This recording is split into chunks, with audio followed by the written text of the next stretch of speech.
Hey guys, this is a follow-up video from the previous one about aluminum blocks and what to look for.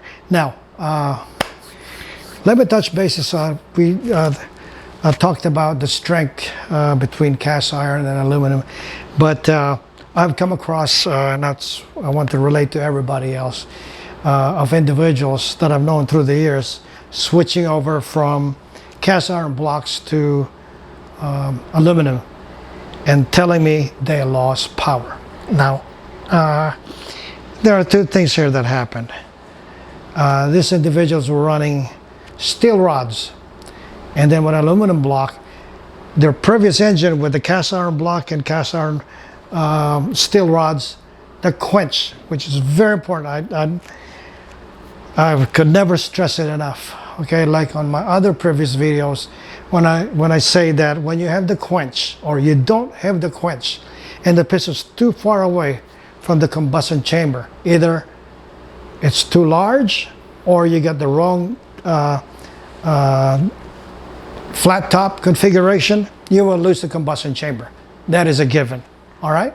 Because when you have those kidney style or heart-shaped combustion chamber, if the piston is not a flat top, it has some kind of dish that is rendered useless. Now, in regards to aluminum, so when a guy goes from perfect quench clearance, tight, some of these guys are trying to maximize their power, they're 38 thousandths or maybe even closer if you don't have too much piston rock.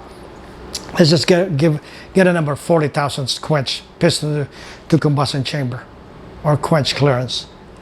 When you switch to aluminum block, they called me up, they said, "Bam, we lost power on the dyno. It did handle great, you know, at the road race or so forth, or the drag strip, but still the mile an hour is down."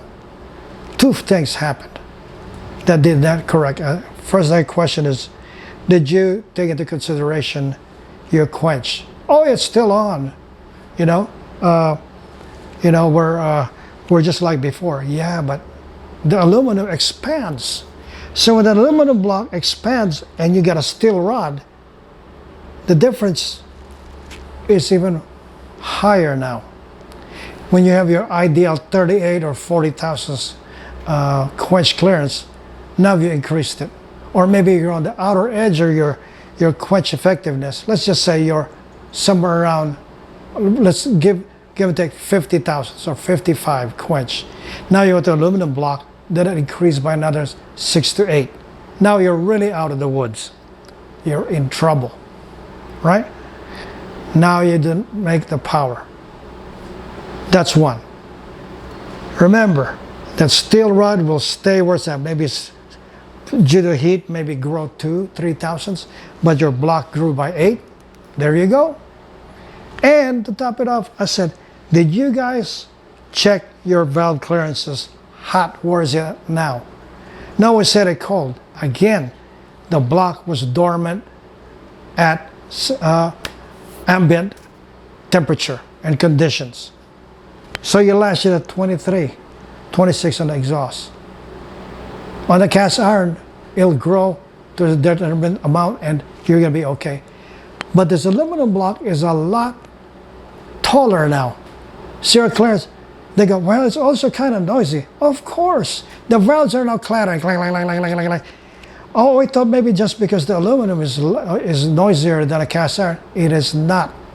Especially with the aftermarket block, they're more denser. Okay? Better materials. And now your block grew, your quench is out of whack, and your valve clearance is also out of whack.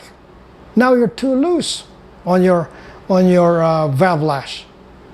So those are two things you got to take into consideration. Okay? You've lost the compression, the quench. You lost the valve timing. All right?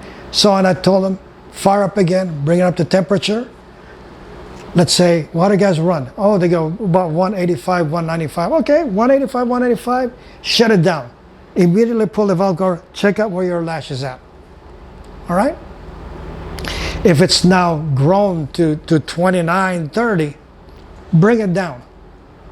Okay, and and then recheck later when the engine's cooled down and see where you're at. Okay, so you gotta watch for those. You might have to, let's say your initial cold lash is 18 with a cast iron. You might have to come down all the way to 14 on the aluminum block. Bring it all down to 14 so that by the time it's heat up, it grew 5 or 6 thousandths. You know, let's say your 18 is now 20, 1, 2, 3, 4, 5, 23. Now when you're on aluminum block, you might have to bring that sucker down to 14 cold, and then lash and check your lash when it's at 185, 195, and see if you're still at 23. Okay, but if it grew to 26, 27, 28, and it's clattering, there you go. There's your problem. Okay, you didn't have the valve timing that you thought you had because the valve lash is off. Anyway, that's a quick rundown. All right, guys. Well, please like and subscribe, Ben Alameda, and I'll give you some more tips like this. Okay, thank you much. Bye.